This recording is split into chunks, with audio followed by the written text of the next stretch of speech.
and welcome. My name is Guillaume. I'm the CEO of Airline Selection Programme, and in this video we're going to give you a replay of a webinar that we did in January 2023, which we never posted on YouTube, focusing on Boeing 737 sim assessments.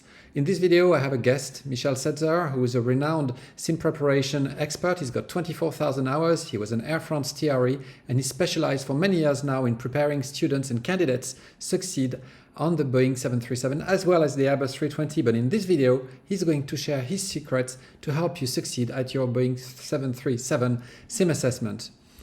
The video will run, and after that we will present our solutions. One of the reasons we never put this video online is that we were just about to change our product offering slightly, and it took us some time to get here. So you're going to get a little video about that at the end. And then questions and answers, which took place in January 2023, will be put at the very end. So I hope that you enjoyed this video, and now I'm going to put you back live into the live stream of January 2023.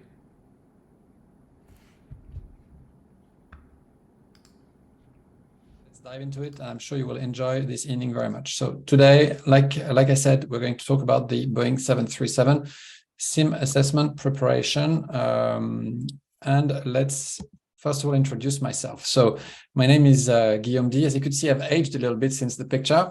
I've got 11,000 flying hours. I'm a former British Airways first officer, and then I flew the 320 with British Airways from Heathrow, and then I flew the 777 for British Airways as well. And then I moved to the Middle East in a major airline you all know, but that will not cite, where I was a first officer for a little while and then a captain for several years. At that airline, I was a recruiter, so I recruited pilots. I interviewed many. I was in the sim, in one of the seats, playing the sim partner, and we had a TRE at the back. And then people who were successful were moving on to interviews, and so I did that for quite a while, and it was a fascinating experience for me. So later on, I became a CRMI as well and a sim instructor. And I created ASP in 2021 after a decision to return home for family reasons and to stop flying. I was always very I always found that when I went to selections, so I did quite a few, and it was a very emotional time. And not knowing what to expect was something quite stressful. And our mission is to improve the experience of the student pilot, and also for them to understand the work we do on the flight deck better, so that they can really project themselves in their career, which should mean for the recruiter an easier recruitment, and overall it will be a virtuous circle. And so far, our candidates have had an incredible success rate in 2022, and we're very happy with it. And let's move on with the presentation. So what can we do for you? Basically it's a way to dramatically increase your chances at airline selections. That's basically the essence of it, really. And if we look at a general airline selection process, there are several stages.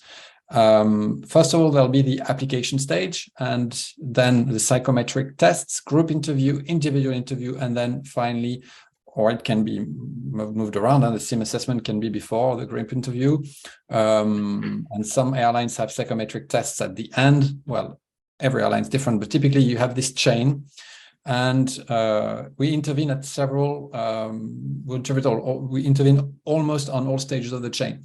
So at the application stage, we help people with their English proficiency, with writing their CV and cover letter. So we've got an e-learning program for these. And then we work with a strategic partner, which is pilotassessments.com, that deal with psychometrics. And most of you will know them, and they're great. And then for the group and individual interview, there is our flagship product, which is called the Advanced Interview Course. Some of them might know it as Airline Selection Program as well, because this is how we started. And then there is this new product that we've started called the ASP Sim Preparation Course, because many people have asked us, okay, well, great, we've done the HR element of your course. Now we would like to continue to bring everything we've learned in the sim as well, so as to be successful. If we were to summarize this, there are two areas that are absolutely critical. It's the HR element and the sim element. Okay, so the advanced interview course and the sim preparation course. you need to be good at interviews. You need to understand yourself. You need to have self-awareness. You need to understand your airline. You need to understand what the recruiter is trying to achieve, for sure, but you also need to be good in the sim. And today we're going to focus on that, and that's why it's in red. Good. Just to finish a little bit about the company, we run the only e-learning course focusing on airline selections, and that is the advanced interview course. We also have some e-learning in each of our products, but the advanced interview course is the only e-learning course focusing on airline selections. And we deliver it online, and we also deliver it as a non-e-learning, obviously face-to-face at major ATOs with, like I said, stunning results. And so now it comes with this integrated sim preparation solution. Good. So today, what are we talking about? We're going to talk about the Boeing 737, what a Boeing 737 assessment will be looking like. We're going to talk about some sim assessment basics. We're going to talk about the 5 key pitch settings, which you will get great benefit from knowing. We're going to talk about another technique that some of you may know that will help you fly with precision, called 1 degree, 1 nautical mile per minute, 100 feet per minute. We're going to talk about instrument flying skills. I mean, we've only got 20 minutes for this whole section, so we're not going to do a full course on instrument flying, but basically what to focus on. We're going to talk a little bit about teamwork and leadership, and I'm sure you will like that one as well. Then we're going to run through a typical Boeing 737 session. And then we're going to tell you how we can help precisely as we're launching this new program. And then we'll have some questions. Good. So a typical assessment will be from home. You'll have some psychometric tests. So this could be from home or at the airline. We've just put it in this sequence today for sake of clarity, but you're going to have some psychometric tests to measure your response times and your situational awareness in an unknown environment. Okay, it's a measure of how quick and smart you manage to be with respect to these psychometric tests. As you know, we recommend pilot assessments. Then you can have a higher view. Higher view is a way to interview someone without being in front of that person. It's something that came to life with COVID, and that we at Airline Selection Programme were very much in favor of.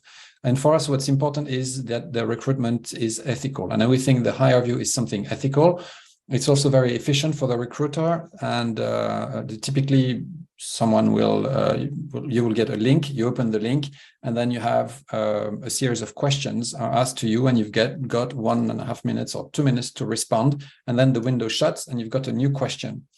It's very time effective for the recruiter, and because they can open the result, and they can see you responding under time constraint to a question that you did not expect. And it's quite a good exercise, one that you can prepare as well in the advanced interview course. Then you may have some technical tests that could be done from home or at the airline, and then you'll have an HR interview at some point. That could be a technical interview as well in some airlines, and then you'll have a sim assessment. That's what we're going to focus on tonight. Good. So sim assessment basics. So sim assessments are a very different exercise from any other sim exercise. Okay, it's different from an MCC, which most of you, it will be the last thing you've done.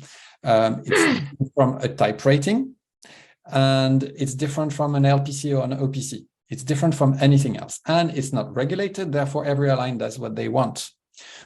It's a way for the airline to verify who they're hiring, what qualities the candidate is able to display under time constraint and somehow under stress as a pilot and as a person. Now, while each airline has a different way to go about it, most airlines are looking for the exact same sound behaviors. You know, they want a good pilot who can fly an aircraft well, has good situational awareness, good decision-making skills, good communication, and is a person that they would like to work with typically. Okay, so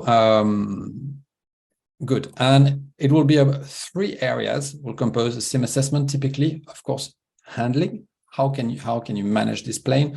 Typically flying it without the autopilot, without the flight director, and without the auto throttle in Rose VOR mode with no map to orient yourself, so that you can show that you know how to orient yourself around the needles. And so spatial orientation, your position against a waypoint, a beacon, an airport, a hazard, okay? And then candidate behaviors will be assessed as well. So let me now introduce our special guest. I'm so happy to have Michel on the call today, because we've been working together for a little while now, and we've been looking forward to this event, which is the first time that we actually work together like this in front of a large audience. Michel, why don't you introduce yourself to us so that we can enjoy this? Okay, good evening, everyone. I'm a former airline pilot, now being retired, except working for ASP. I have a lot of hours. I flew Air France, and then after 4 airlines, and I had some other assessments with the Qatar Airways and with the Kingfisher in India. And I flew a big low-cost airline in Spain. And I think I have a wide experience in passing assessments myself. And I have my son, which is now a young Corsair captain on the A330. And yes, I passed the last year to helping others. I teached on the 737, and I'm still TRI on A330. So I flew, of course, the A320. I know very well. And I'm a 737 NG specialist with a very high pass rate. So really, I say that very modestly. Yes, Guillaume. Yes. So what I learned during my experience is what helps really much the student pilots is to know the pitch settings, mainly the 5 pitch settings, according to the 5 configuration you'll fly compulsory during the assessment. I mean the 250 knots level, yes, being leveled. The flap up speed bug up for the 737 or the green dot for the 320 being leveled as well. The flaps 5 or flaps 2 for 320, which is a configuration you fly for circling, for intercepting an axis, for base turn, for anything. It's really very important, and you fly this configuration a lot during the assessment. And then after, of course, the gear down flaps 15 being leveled, and the last one is gear down flap 30 on the glide.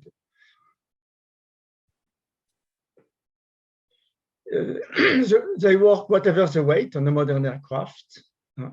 Thrust varies little, between 50 to 60% and 1. And resulting, the speed will vary.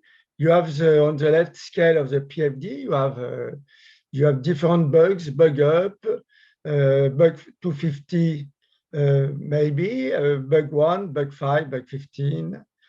And resulting, the speed will vary. And if you maintain this pitch setting with speed indicated on the left scale of the PFD, you will maintain all your parameters very well. Altitude, speed, and your trajectory, And Michel, you were saying when we were working together that when you had many people come back from assessments Yes. since you started doing them on the 737, and they were all telling you that this was the knowledge that helped them the most. Yes, exactly. It's not the syllabus, because I know very well the syllabus, and the syllabus for most airlines is quite always the same. The airlines want to see the same things, as you said previously. And it helps really. It's what the student pilots back from the assessment said to me. Really, these pitch settings, these 5 pitch settings help a lot, because you go from a configuration to another one during the assessment. You know what will be the next pitch setting, you know, and you are very, you can be very much ahead of the plane, and you save your mental resources as well. Excellent. So as you're watching this for the first time, you may wonder, but what are these 5 key pitch settings? And it requires a whiteboard to explain well, and yes. We also need to be able to show a display of the PFD. So yes. We're not going to go into that level of detail, but just so you know, we are running sim sessions, and before them there's quite a long briefing, and some of it also is we have on an e-learning, and this is where you will discover, particularly at the briefing with Michel and his team, all of this detail, because we could give you some datum and some information, but they only make sense if they are given together with the context. If you know the 5 key pitch settings right now, you would probably not be able to use them precisely without all the explanations that Michel is going to give you.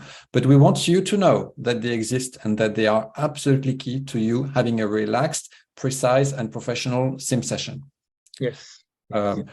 Do you want to add anything, Michel, and before we move on to the next teaching slide? Not really. I think you can go on. Yes. Okay. So now I will take over now to talk about the 1 degrees, 1 nautical mile a minute, and 100 feet a minute. So this is another tool that's similar to the 5 key pitches, and will help you relax in the sim.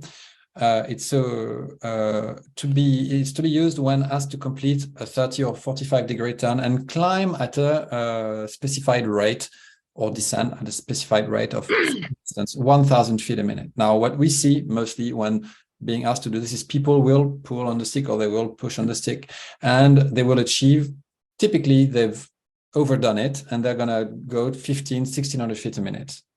And it's not nice to see that. It shows a lack of control, a lack of knowledge of this simple rule. So this is therefore to use when an adjustment to your VS is required. So this is how it goes. 1 degrees, 1 nautical mile per minute, 100 feet per minute. So if you multiply that by 3, you just keep the 1. You always keep the 1. 1 degrees, 3 nautical miles per minute. That's 300 feet a minute. Okay, 1, 3, 3. It was 1, 1, 3. Now you add a 3, so it's 1, 3, 3. And what's 3 miles a minute? Of course, you multiply by 60, it's 180 knots. Okay, per minute, 60 minutes is 1 hour, so it's 180 knots. Most of you will know that, I am sure. So if you're at 180 knots and you pull by 1 degrees, well, you will achieve 300 feet a minute. So if you are to climb at 1,000 feet a minute at 180 knots, well, how much would you pitch up by? Well, it's quite easy.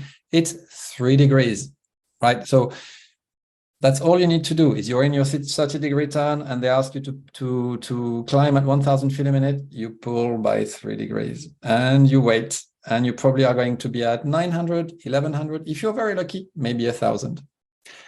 Then you set that, you trim, you adjust, make a small adjustment, and there you go. Beautiful. Now, often when you do evolutions like this, you're not at 180 knots, you're at 240 knots, 250 knots. Well, then you're doing, guess what? 4 miles a minute. So it's easy. 1 degree will then be 400 feet a minute. So you pull by 2.5 degrees and you will achieve your 1,000 feet per minute. Now, this rule, there's not much more to it, but it's very, very important that you know. And today I was actually giving an MCC class and we revised it, and the students were surprised by how precise this is. And this will help you a lot. And it's not only when you're doing evolutions that you are going to need to be able to be precise with your pitch. It's also useful when you're adjusting your VS on the glide. And the closer you are to the ground, the more critical it is that you get it right, that your flying is precise, and that you don't over control or overdo it.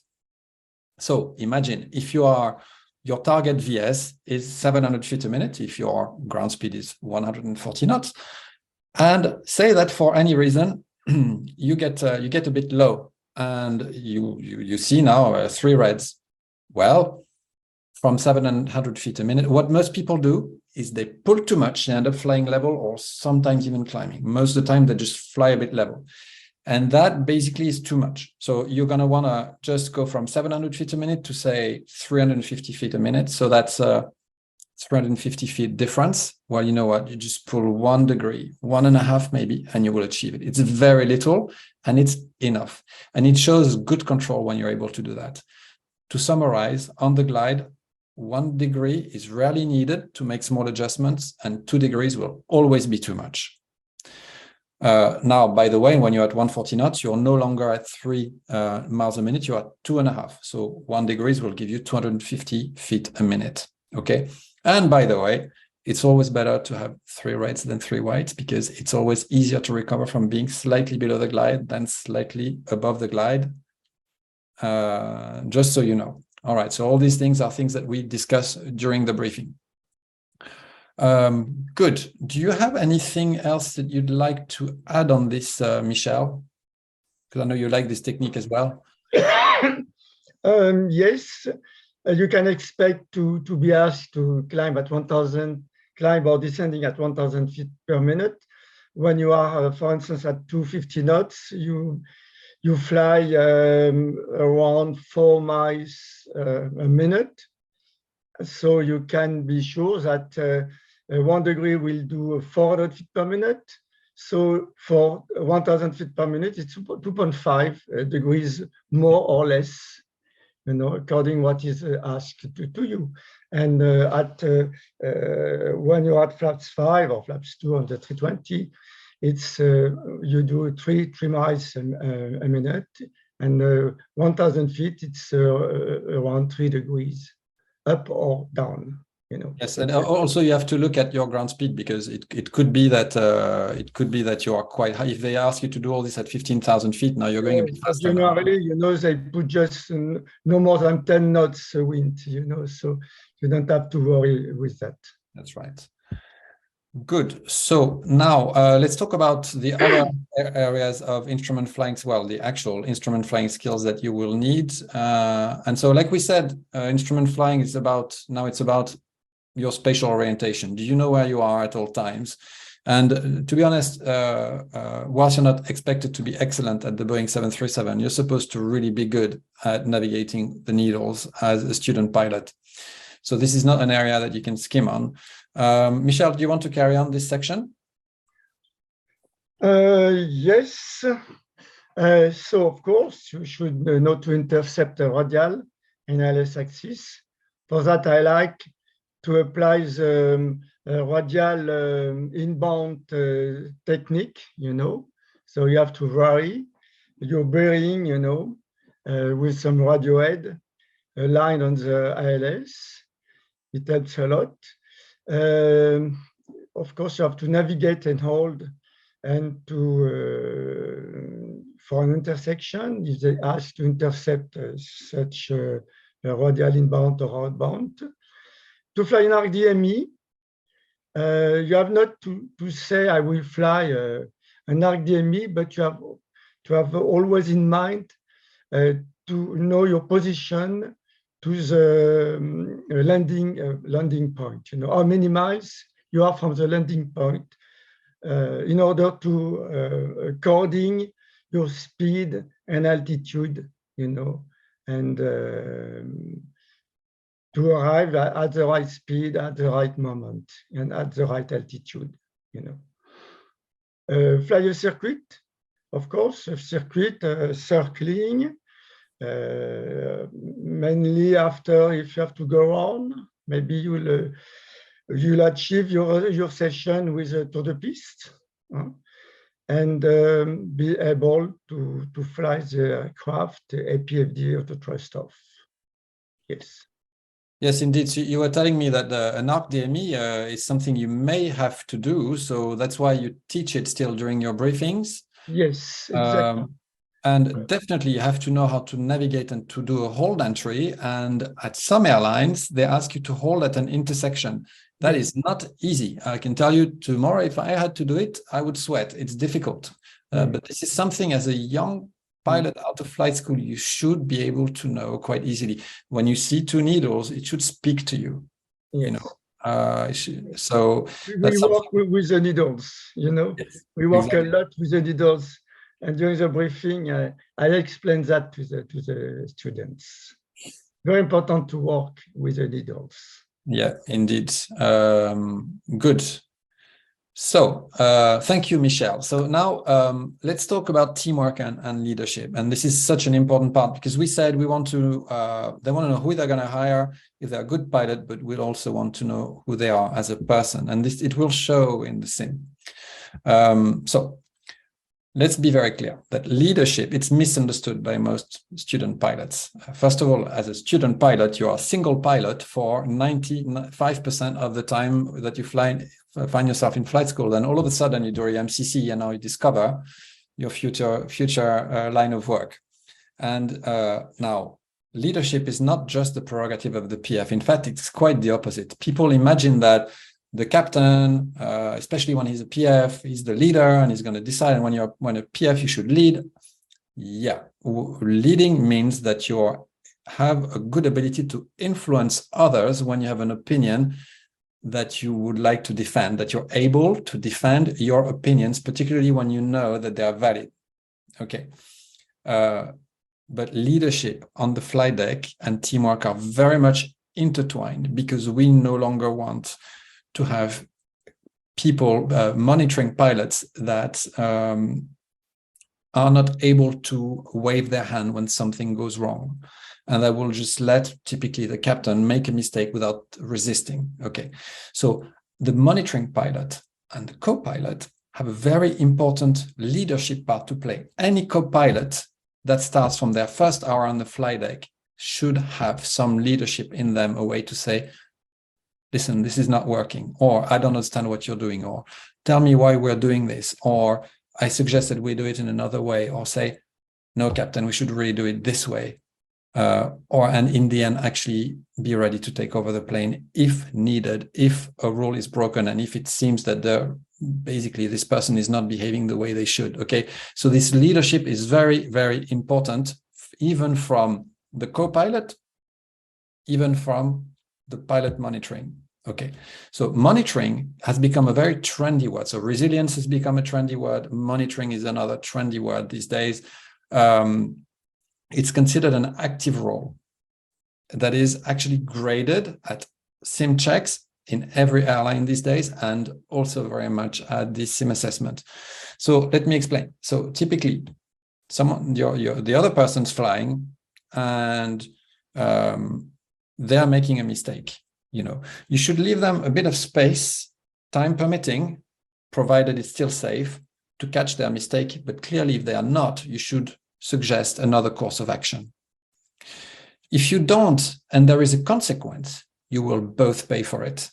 The pilot flying made a mistake, he's responsible.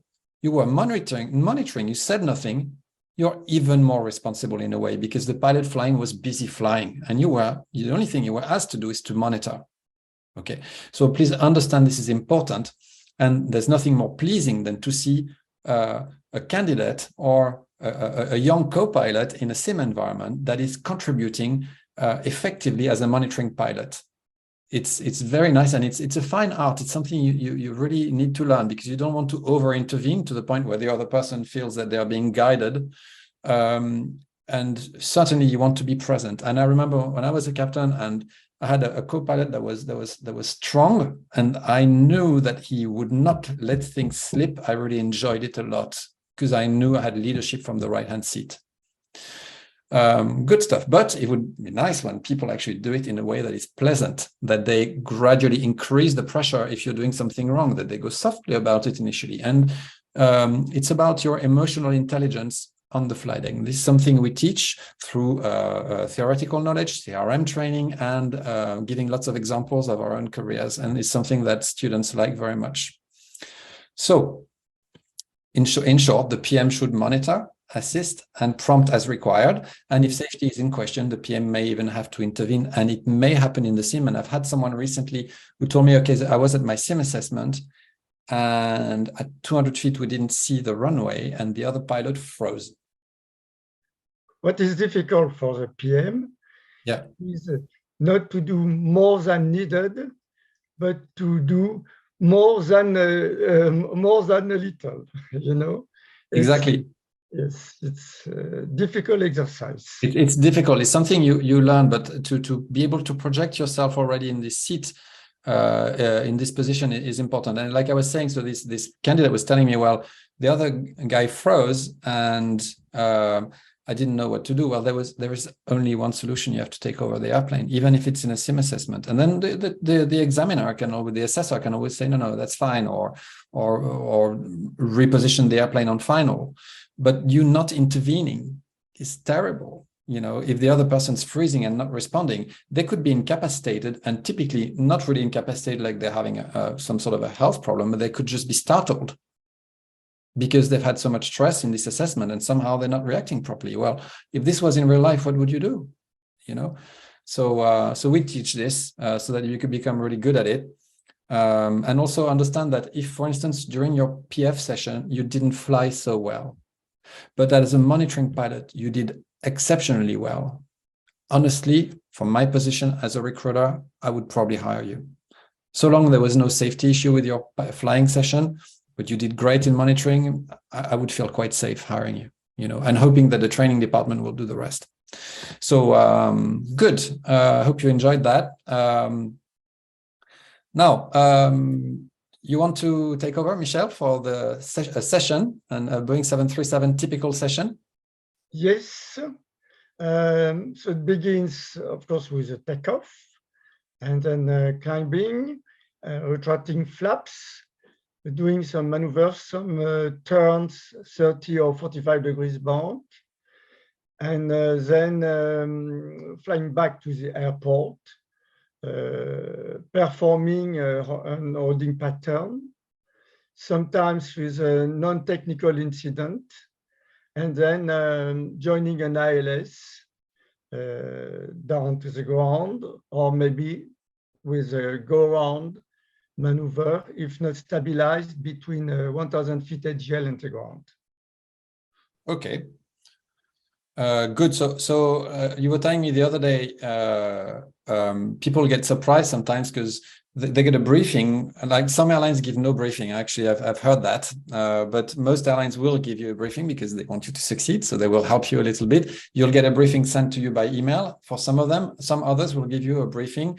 Like in where I was, it was a briefing in the classroom. We'll spend an hour, and then they're surprised because they arrive in the sim and the plane's already all set up. You know, there was a sim operator who's already set the FMS, everything's already in position and the engines are running, and basically, like literally 1 minute later, you're in the air. Yes. Yeah. So typically in the classroom, this is probably where you will get your opportunity to do your briefing.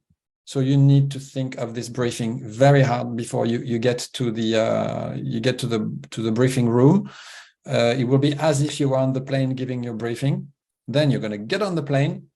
They will try and make sure that you are comfortable in your seat. 30 seconds to do like a condensed brief, and then you're going to take off. And Michel, you were telling me the other day that there was nothing more annoying for you than someone who's wasting your sim time, right? It's terrible. I did a lot of sim sessions during my career. And the worst is when you have some 10 minutes left and you have an ILS to do or some other maneuvers, you know, and after you have to fill up the papers, mandatory items, you know, it's very difficult. And really, it gets on the nerves of the assessor, of the instructor, when some people, they do that so slowly, you know, it's really terrible. Because you know it's about, because after you have to to give back the sim, you know, on a very precise time. It's I like people doing quite quickly, not too quickly, but working quickly. That proves that they are well organized. That proves that they are always ahead of the plane. And that proves that they are very efficient pilots. Yes. It's true, because they know they are going in the sim. They know it's not a real flight. So they should know to have condensed some things, and that some things are to be done in the briefing room. Also, as a recruiter, when I was going in the sim, just put yourself in the shoes of that recruiter. You know, they are going to see 4 to 6, in some environments, even 8 people in one busy morning. Like, if one of them starts to want to brief for 6 minutes, I mean, yes, you are going to, I mean, you're still going to be fair to them, but it's a bad start, you know, like you're going to have to rush everything after that. You might have to skip lunch. So, you know, just bear in mind this advice. Okay. And after that, you're going to take off. Very well. Now, let's talk about this classroom briefing a little bit. And we recommend that you go around along this model. You might want to take a screenshot here if you want. But typically, I told you what was trendy: resilience. Yeah, so resilience in general. So if your session doesn't start so well, you continue and you fight until the end. And maybe you're going to recover everything as a monitoring pilot. Okay, so fight, monitor properly. Second thing. And the third thing is threat-based briefings. These days, that's super trendy at airlines. So we start the briefing by going, what do you think the threats are today? And you make it interactive. I think the threat is that we don't know the 737. Okay. I think the second threat is it's a wet runway, or this or that. And then you will go and say, okay, how do we mitigate? How do we create a defense against each threat? And you take time there. Okay, we don't know the 737. Well, how are we going to manage? Well, we've got some reduced checklists that the airline's given us, and we've worked them separately. So I think we'll just keep it simple today. Okay, good. And then the runway is wet. Well, et cetera, et cetera. And you go one by one. Or there is terrain in the takeoff area or whatever, and you have to have a response. You don't just talk about a threat and no response. No, threat, response. Then you can use something like the WANT: weather, airport, NOTAMs, terrain. Then you're going to talk about the charts. What's mandatory in a chart? So, okay, the number, the date, make sure you have the same. The name of the SID, the runway you're going to take up from, to 8 left, to 8 right. The SID altitude, that's mandatory. All the rest should have been covered in the threats. All the rest should have been covered because you both entered the chart into the FMS and you both checked it. You don't need to rebrief everything except what's relevant that would have been in the threats and in the mandatory items. Then you have to have an emergency briefing before and after V1. So you have to work on that. Then you open the perf page and you read what's on the perf page: V1, V2, VR, acceleration, altitude, the flex temperature, and the flap setting. When that's done, any questions? No questions before takeoff checklist. And you were telling me, Michel, there are only typically 4 simple checklists, right, for this type of assessment. The checklists are not really a criteria, you know, for the assessment. You know, checklists apply more for pilots being type-rated. Yeah. The assessor, it checks, for instance, before takeoff, if he sees that the flaps are set at the right position and everything is okay, he says it's completed. Yeah. Most of the time, you have not to read a long checklist. You know, it's not really a criteria. Good. You have for checklist. So before takeoff, after takeoff, approach checklist after you have done the briefing, and before landing. You know. Perfect. Yeah, because of course you're not going in the crew, so you don't need the descent checklist. And no descent checklist. Very simple checklist. We don't waste time with the checklist. Reading checklist. It's you know, the job when you are during type rating, but not during an assessment. And do you want to talk a bit about the non-technical event? Because, you know, many airlines have non-technical events. Non-technical event, of course, because you are not type rated, so it's not, it could not be technical. Sick passenger, fight in the cabin, drunk passengers, toilet fire at the back, bomb on board. Bomb on board and toilet fire are relevant to a Mayday. Sick passenger, heart attack like this, fight in the cabin, are more or less pan-pan, relevant to pan-pan, or more simple, strike on arrival, so you have to go back, or request of the airline to fly back to the airport, something like this. Okay, so relevant to just calling the ATC. Of course, then you have to do a DODA or a FORDEC. Yeah. You have to manage that with a purser, NITS, and then a control handover after you have done a quick brief. You know. Exactly. So this is something we teach as well in the advanced interview course. But this a module from the advanced interview course we're going to add shortly in the sim preparation. It's to teach you a decision model that works for basically any situation. And the aviate, navigate, communicate, or fly, navigate, communicate is fairly simplistic. There's more ways to go about it, and there's a way to hand over control, then do the DODAR, and then come to a decision. And then after that, there's a few more things to do. You need to make a PA. You need to do the NITS. You need to take you need to do the NITS, the PA. Then you need to enter the data in the FMC or the FMGC. And then after that, you hand over control so the other person can verify the data that's in the FMGC. And on that basis of your common understanding, you're going to brief. Okay, so all this needs to get taught, and we don't have time to do it tonight, but these are things that we teach you. So when you arrive at your assessment, you already have this sort of depth of understanding, because these two situations could be various, like Michel was just saying, right? So you can't really prepare for just one. Right. Good. So let's move on. Now, machine knowledge, by that we mean knowing the actual Boeing 737. And do you want to talk about this, Michel? Yes, basic knowledge. You have not to know the systems, you know. You can forget the overhead panel. You have to know a little bit the pedestal with the transceivers, speed brakes lever, and flaps settings. MCP, which is very important, or the FCU for the 320.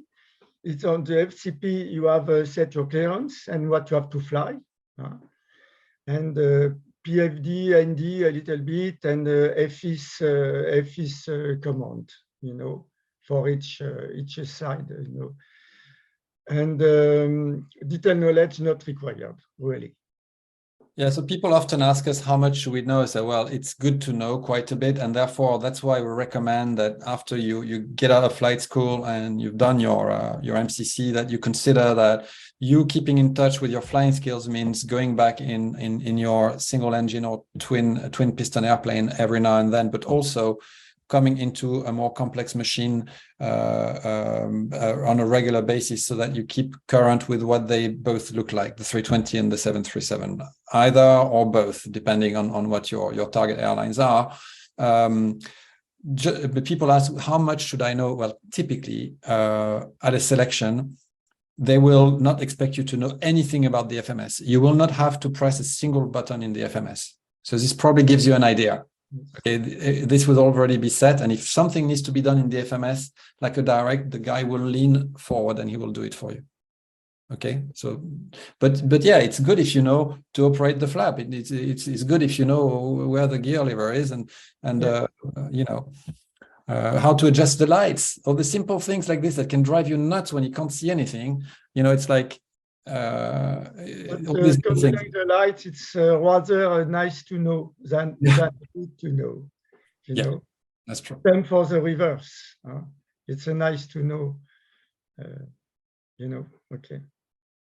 Good. So that's the end of our technical presentation. And now we'd like to discuss, we'll get to your questions in a second. Right. Well, I hope that you enjoyed watching this webinar.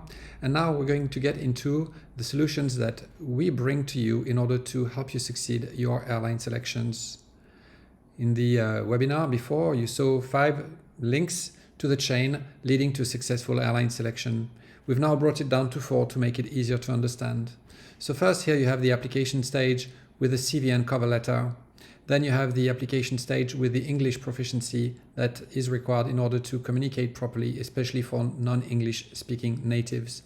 Then we have the interview stage, and this is where we had an extra link. Before we had the group interview and the individual interview. Now we've put it in just one link because we have one course that deals with both, and it's called the Advanced Interview course, and that's the one we're going to talk about in a minute. Then we have the SIM assessment and the SIM preparation course, of which the teaching in the webinar was referring to the most. So let's first talk about the Advanced Interview course, so the one that was here in red, talking about the interview stage. Of course, you have to succeed the SIM assessment, but beforehand, you're going to want to succeed at the interview stage. The Advanced Interview course is our flagship product, the one that's made us famous.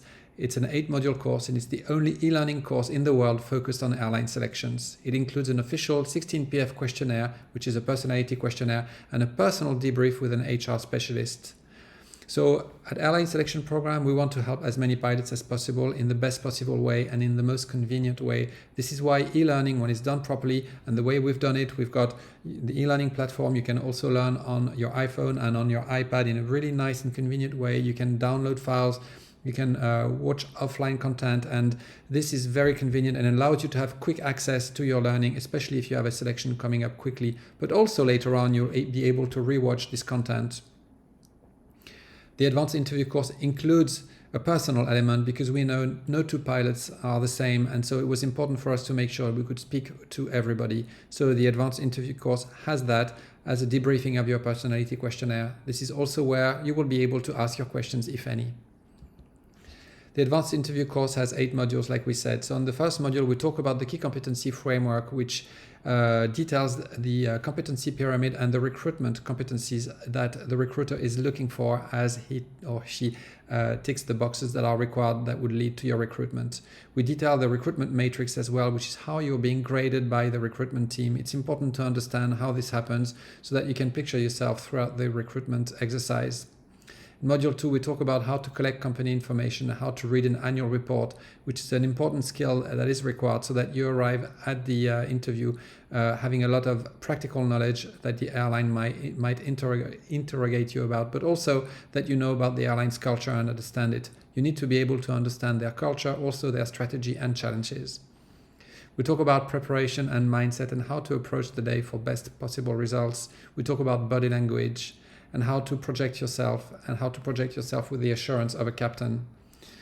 We talk about psychometric tests. We will talk to you about the best platforms depending on which airline you're going for and the time that you need to prepare.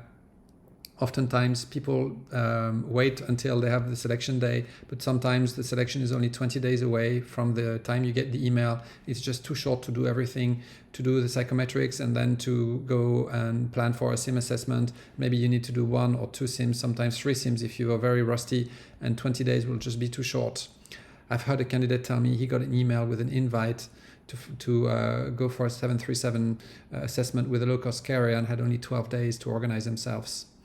So then we talk in Module 4, which is a very important module that is shared between the Advanced Interview course and the SIM preparation course.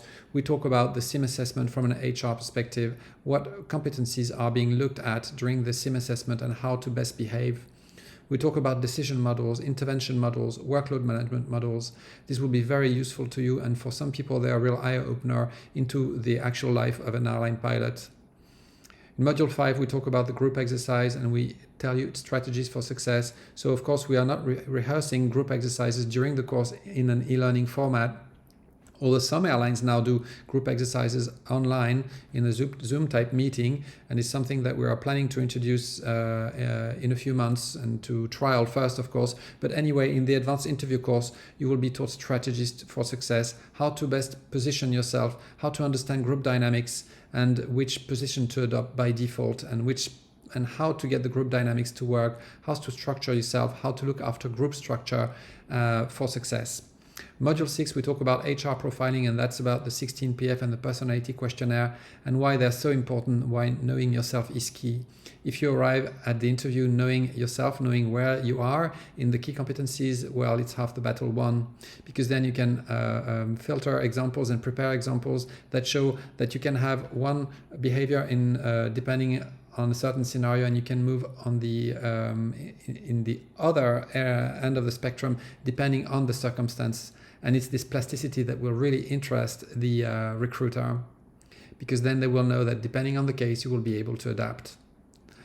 Then we are going to talk about the advanced interview, which is the interview that's based on the key competency framework. And for that, you need to build an experience sheet, and we'll tell you just how to do that.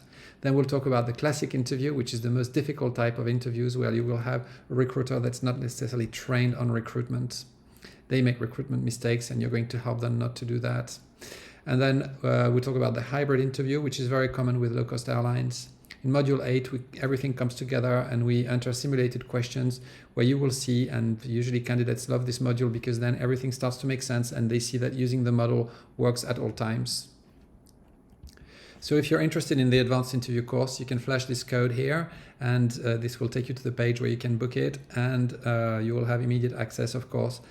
This will allow you to prepare your selection with real experts on a world-class platform with an iOS and iPadOS app. There's also a community we share a community on Discord. We also have WhatsApp groups specific to each airline and each case scenario. You will be offered the opportunity to enter this WhatsApp group for the Boeing 737 at the end of this presentation. Okay, so now the sim preparation course is the one that's the most related to the beginning of this presentation with Michel and myself. So it's a 12-module course with 6 hours of high-quality content. It talks about handling, orientation, procedures, and behaviors. It's the only e-learning course focused on the sim assessment in the world. Now you may wonder, why do we want e-learning course to get into the sim? Couldn't we just do this at briefing? Well, yes, you can do this at briefing, but then everything will be so fresh that you wouldn't have computed it in your mind. You're going to enter the sim with a lot of information to deal with. It's much better to do this beforehand so you have time to digest it. Also, you can rewatch the content before your assessments. It will make the life of the instructor who's going to train you in your practice session so much easier, and then you can focus on some more high-level stuff if you've taken this course. It's also an operational knowledge course, and you will see it as I detail the content, and you will see that this will help you greatly during your interview with all the knowledge you will get that no flight school can actually give you. So the sim preparation course, an operational knowledge course really. In Module 1, we talk about handling. We detail the 5 key pitches that we didn't have time to detail in this presentation, earlier in the presentation, in the webinar, on the 320 and on the Boeing 737. You will be getting calibration sheets as well for each machine. Then we detail again the triangle between pitch speed and vertical speed that we detailed in the webinar. We'll talk about energy management. Energy management is the obsession of the airline pilot as they're on the approach. So we'll teach you how to quantify your energy to know whether you're high or low, depending on your altitude. And track miles to go, and what to do if you're too high or too fast. The last thing you want is during your assessment to end up on a high energy approach. Of course, if it happens, you have to have solutions, and the solution for that will be detailed in the next module. The next module is the discontinued approach module. We talk about the safety window concept in the beginning, which is the altitude below which you will not accept to deal with any complex failure. If you have a complex failure that happens below the safety window, you're going to be forced, if you're too low, to go into a go-around, which is really something you don't want. Going around with a complex failure is really not great. So if the complex failure happens as you're still quite high on the ILS, well, you're going to consider to discontinue the approach instead of going around. But also if you're too high or too fast, you have too much energy, you will discontinue the approach instead of going into a go-around scenario. Going around is something we should all be ready for, but really going around is not is something it has consequences. First of all, it burns an awful lot of fuel, and second, it puts a lot of stress on the engines. And depending on what kind of failure you have, you may not want to have to do a go around. So if you can avoid doing that and just discontinuing the approach in a very, very nice and controlled manner, it's much better. So also you could be on the ILS and the ground altitude being below you. If you trigger a go around, you could just be going around and climbing on an unrestricted climb in a busy TMA. You don't want to do that. So for many reasons, if you're high enough that you can do a discontinued approach, you're going to want to do that. And for this, you need to understand what it's about. Then we'll talk about the stabilization criteria, which is the other obsession of the airline pilot. You want to monitor your energy. You want to have the right amount of energy. You don't want to have too much energy. You want to get at the FAF, on the glide, on the lock, at the right speed, and you want also to be stable, meeting the stabilization criteria at 1,000 feet, or for some airlines at 500 feet. So you need to know what to do in case of destabilization. For sure, you're going to want to go around, but also maybe you could prevent that by monitoring your energy further ahead. You don't have to go as far down as this. As soon as you see you're not going to be stable and you know you're not going to be able to recover it, the idea is to start to have a strategy and have a plan in order for this not to linger for too long. Then we're going to talk about flying raw data, very important because the sim assessment is all raw data for the most. We're going to talk about simple autopilot management. You're not going to have much of an autopilot at the sim assessment, but if you do, particularly if you're type rated, you're going to want to know what the autopilot can do. So we teach you some very basic things and basic modes. Maybe once you've reached a certain altitude, they give you access to basic modes of the autopilot. In this case, we teach you how to use it in a simple way. Module 7, we talk about spatial orientation, which is flying in rows and rows VOR, rows ILS. It's very uncommon that you will get the map at a sim selection. You're going to fly the airplane in an old-fashioned way with just a rows, which is something you've probably never done during the MCC. So you've never done it in a medium jet. So this is why we've detailed this module, and you will want your practice session to run around that. So just as a reminder, you will take off without a flight director, without an autopilot, sometimes even without the auto throttle, sometimes with or without the bird, but the typical thing is you take off without the flight director, so kind of just with the pitch bar or the pitch target, no FMA, no FMA and no map. So no flight director, no FMA, no map. So that's quite tricky if you've never seen it. But once you've seen it, using the 5 key pitch settings, it's so easy, and you can do it in a very elegant way. So we'll teach you how to orient yourself and how to get back on final from any position. You just have to look at your rows, and it's a very, very easy way to get back on the airfield in a very controlled manner. Then we'll talk about the East Midlands case, which is an interesting case that some low-cost airlines use. And we'll talk about CRM basics, operational briefings, and working well together. Of course, that's very important at the assessment. Then we'll talk about the rejected takeoff, principles and briefings. Although that's not necessarily something that will happen. It could happen that you have to do this just because the instructors made a mistake and a failure happens during the rollout. Then we'll talk about emergency briefings and the engine failure after takeoff briefing that could be required. In Module 11, we'll talk about exercises for qualified pilots or experienced pilots. And then we'll talk about traffic patterns in a medium jet. If you're qualified, it could very well be that they'd ask you to do a traffic pattern, and you have to know how to do that properly. Good. So the sim preparation course, if you're interested in it, and I'm sure you are, you can flash this code and it will display. You can have some more information there, and another video will be shown. It will help you then prepare your sim ahead of your practice, but also gain operational knowledge for the interview and basically build airmanship. So now we've discussed the two that are blue on the screen, and we are going to talk very briefly about the other two. So the CV and cover letter course and the English proficiency course. A CV and cover letter course helps you to get a clean CV and powerful cover letter, which is essential to your success. A CV and cover letter is just as good as the time that you put in it. People typically don't put enough time and effort into this. They see it as a nuisance and they resist the exercise, and in the end they just send it without getting it double checked enough. You need to put a lot of effort into it, and certainly if you're not being invited and your friends are, unless of course your age and experience are not commensurate, which is illegal these days in Europe. You cannot be discriminated on age, but airlines still do it. But if you're within a correct age bracket and your friends are being invited and you're not, it could very well just be that you've not put enough effort in your CV and cover letter, and they have. So you absolutely want to have that done properly. Then the English proficiency course is there to help you brush up your English ahead of your selection. As you know, English is the #1 reason why non-English natives fail at airline selections. It is so sad for me to see someone who during flight school was already told that they had to work on their English, and they waited until they get their licenses, and now they're going to get invited and the English hasn't been worked on.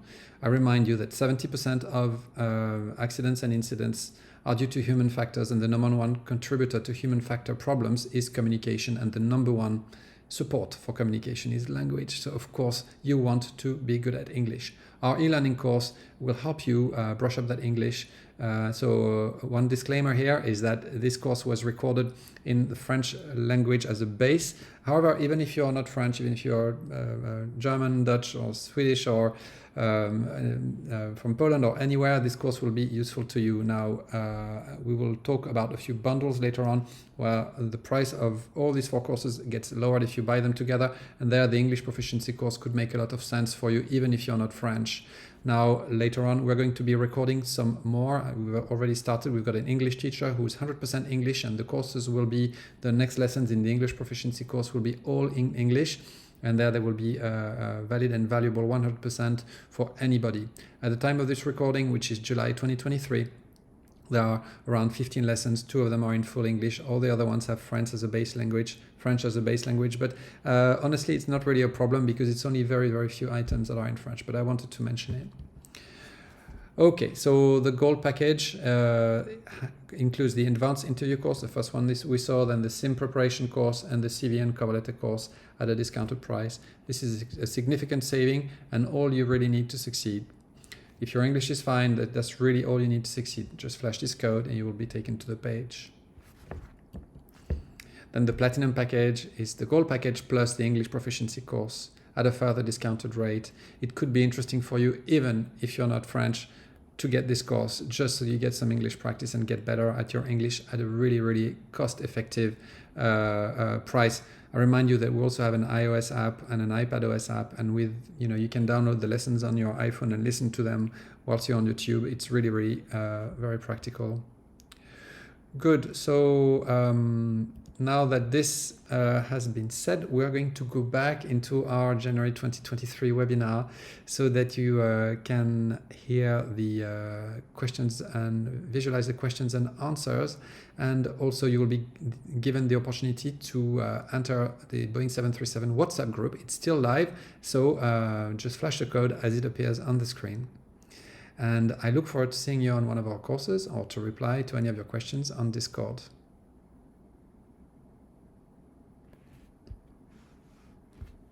And join our WhatsApp group. It will be a pleasure for us to have you on there. We also have a Discord group. If you're already on there, you can chat with us over there. But we thought WhatsApp would just be nice because everybody likes to use it, so you can use both. But we'd like to expand on this WhatsApp group now. And now it's time for questions.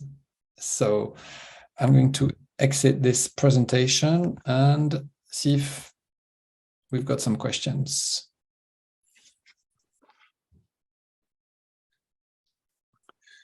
Not that many questions this evening. Yeah, Calvin was here tonight. Yes, we could see you, Calvin. That was like quite a while ago.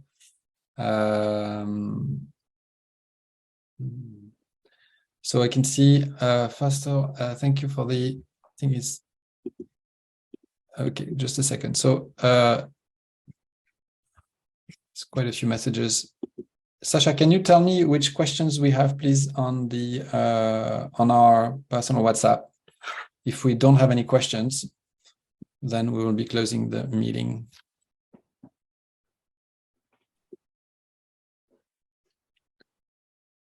In the meantime, before we close, you can see all of our details. Okay, there are questions. Apparently, are in discussions. I don't see them. Sasha, can you?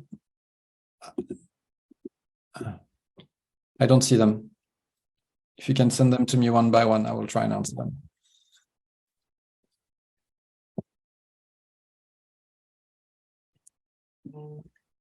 Okay, thank you. I've gotten the questions. So, all right, can we have the recording? Well, yes, we are going to attempt to place this on YouTube in the coming days. It's a decision we have to make with the rest of with the rest of our team. We want to make sure that the content is that you've enjoyed it, that was of good quality, that you liked, and of course that there is no copyright infringement or anything like this. So yes, it's likely that it will be placed online on YouTube. Okay. Since your flight made in the sim assessment, can anyone with a different MCC course than yours, how can one mitigate the CRM differences between us in order to fly the sim assessment as smooth as possible? That's a really good question, actually. Michel, I'm going to give you this question a bit slower. Is that because we can be paired with someone else?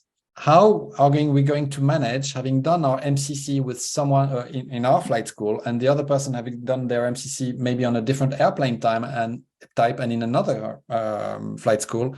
How are we going to manage the CRM differences between what we've learned from one CRM to another? Well, it's quite a difficult question. Yeah. It's what is important is to pair people with quite the same amount of hours. You know, you can pair a pilot with 250 hours and another one with 3,000 first. And then, of course, I think it depends also on which assessment you'll go through. For in some airlines, you have only a pilot flying. The pilot monitoring is a potatoes bag. You know, he's an instructor, he's a pilot of the company. He doesn't help. It's very different. In some other airlines, the teamwork is very important, and they check the PF and the PM. You know, so it's. Yes, I think you know the answer to that, from my perspective, is that's why we give you some modules in the e-learning when we re-explain decision models and sound CRM application, because you know it's like in life in general. You change and adjustment start with yourself. You cannot expect from others things that you don't know, but you can work on yourself to be at your best. And if you have a strong CRM knowledge and are able to apply it, you should be able to work with just about anybody. Mm. Now, I know that at some airlines, people have complained because they have been paired with people who are difficult to handle. Yes. And this is very sad because it's already stressful enough to be in this environment. Yeah. But then again, there's something that we call the intervention model. And if you know, you know, this is where you have to be a leader in the flying seat as well, and say, listen, is what I'm flying here, and I've listened to your concerns, and they are valuable. However, we're short of time. One of us has to decide, and I would like to do this. Is it safe enough? Yes or no? Yes, it's safe. Okay, well, let's do it then. We can always discuss it on the ground. You know, there's things like this that you can say in order to reestablish your leadership. And you're not to come to the sim for an assessment with your ego on board, trying to win over someone else. You win as a team. However, if you are paired up with someone who's difficult, somehow you have to reestablish the clear path that you require in order to be able to work. It's tough. Honestly, I don't wish that on anyone. Okay, let's move on to the next session. Do you also work with corporate? Well, yeah, this works for anyone, but any airline, and it will work for business jets as well. However, we teach on the 73 and the 320. Do you have a sim assessment coming up, and you specialize to an airline, or is it generic for all airlines? Typically, if you know specific details of a sim session that you want us to work, surely we can adjust. And you know, there's not a million airlines, there's a handful of airlines. So yes, we know which exercises work best, and we'll get you in to these airlines. Now, you know, knowing that you could go to one of these airlines and have a very big variation compared to what you expected. That's why you have to have also a general base, so that you're able to sustain any exercise. And that's what we want you to teach. Because say you come with us and you get trained on the 737, and then you attend that one airline, and say then, well, for whatever reason, you decide not to go, or you're not successful. Well, maybe a month later you have another one. Yeah, so your time with us should be valuable, whatever the airline. but yeah, I know what you mean. Which locations are used for simulator training? So it will be Paris. So Paris, there's one in Charles de Gaulle and one in another northern part of the Paris suburbs in Cergy-Pontoise. And the other one is in Cannes, Cannes, where there is the Cannes Film Festival next to Nice. So Paris is very easy access, and in Cannes as well, because almost all major cities fly direct to Nice. It's the second biggest airport in France. Good. We've got some more questions. Can you describe how to share flight controls during a non-technical event? Oh, that's such a good one, Michel. That's it. So if someone is PF and wants to analyze the problem, do some checklist. As soon as the assessor speaks to one of the two crew members, if he speaks to the pilot flying, of course, the pilot flying should delegate the handling and of the aircraft. It's no question that the pilot flying continues to pilot the aircraft, and he has to speak and to listen to what the assessor is saying to him behind, Same for if the assessor speaks to the PM has no more to speak with, to do the ATC, And of course, the pilot flying will say, I have controls and communication. Or if the assessor speaks to the pilot flying, it said to the PM, you have controls and communication. It's no question to do two things at the same time. Yeah, exactly. That's very fundamental, yes. Exactly. And if you have a non-technical event also, you didn't have an aircraft degradation, meaning that the first sort of fly, navigate, communicate, which the one I teach is different. It's notice the malfunction, maintain airplane control, assess the situation, take proper action, evaluate the need to land. This is kind of already is not such a big problem, because usually when you have a technical event, the event is bad or worse. You press a few buttons, the events get not so bad, or maybe even better. And then it becomes manageable. And so you hand over controls, because if it's manageable, now we're going to manage it. So there's a dealing with it, and then there's a managing it. Okay. But if you have a non-technical event, you're very quickly into the managing it, because there's no pressing buttons. Of course. Okay. So it's much more simple. You hand over controls right away almost. Yeah. You have to be very well informed of the problem, Exactly. To ask if they have done what they should have done.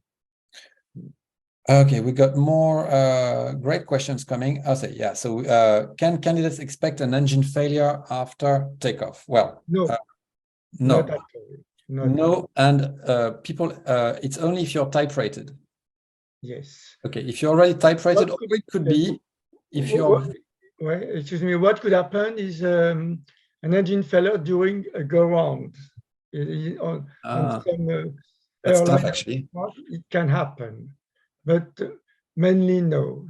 No, engine failures are more related to type-rated people, Yeah, so if you're type rated, or if you're very experienced and you're going for an airplane, you could be like 5,000 hours, and now you're going to go to get evaluated for an airline that has a different airplane time. They're going to give you a briefing where they're going to tell you how to fly this engine failure after takeoff, and you're supposed to make a relatively good job of it, not an excellent job of it. For experienced pilots, typically what happens, you get an engine failure after takeoff right away. And then you have to manage this. You have to have, what they're looking for is not so much the handling as the decision model. And then you make your way to return, you hold to do a proper briefing, and then you arrive, and on final, then you have at 800 feet an APU fire.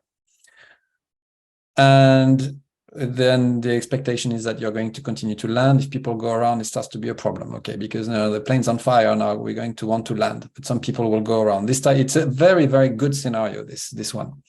Or you could have, for experienced pilots, a circuit, land, reposition, and then you get the engine failure, because the circuit gives them the ability to be back on, in handling mode, and the circuit is such a good exercise. And then after FATO, come back, APU fire.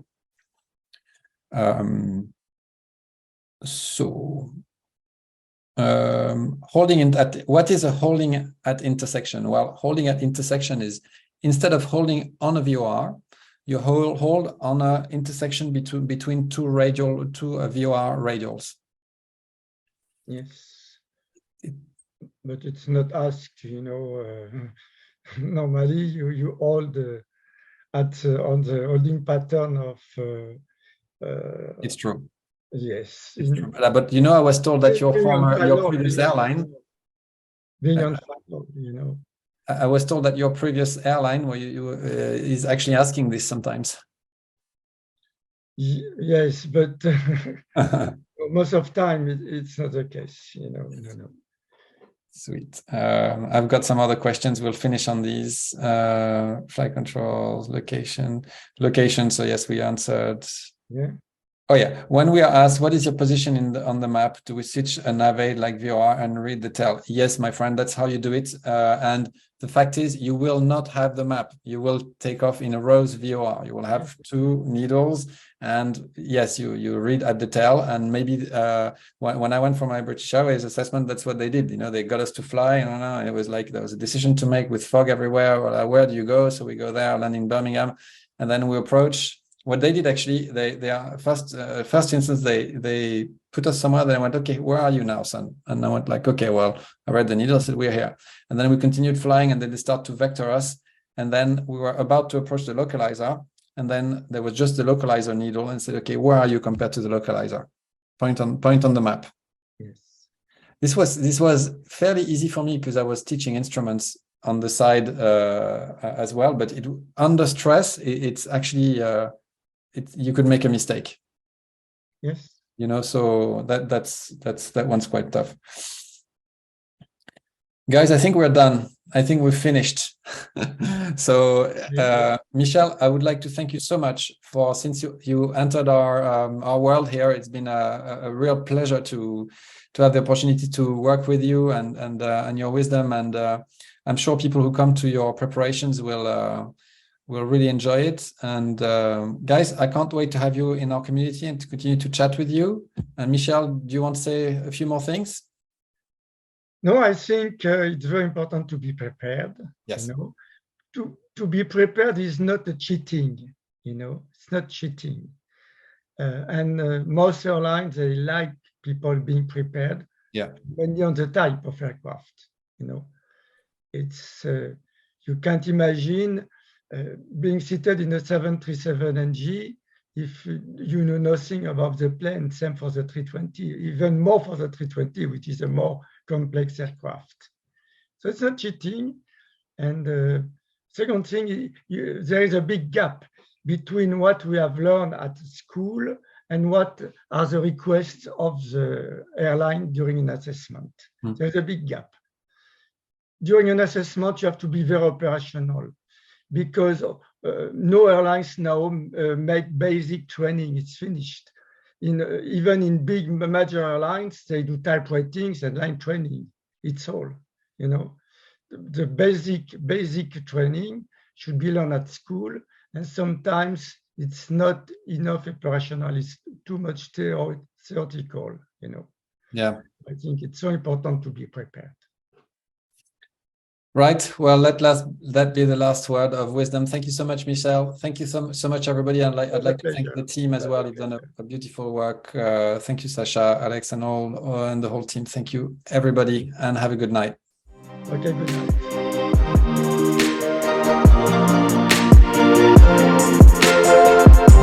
night.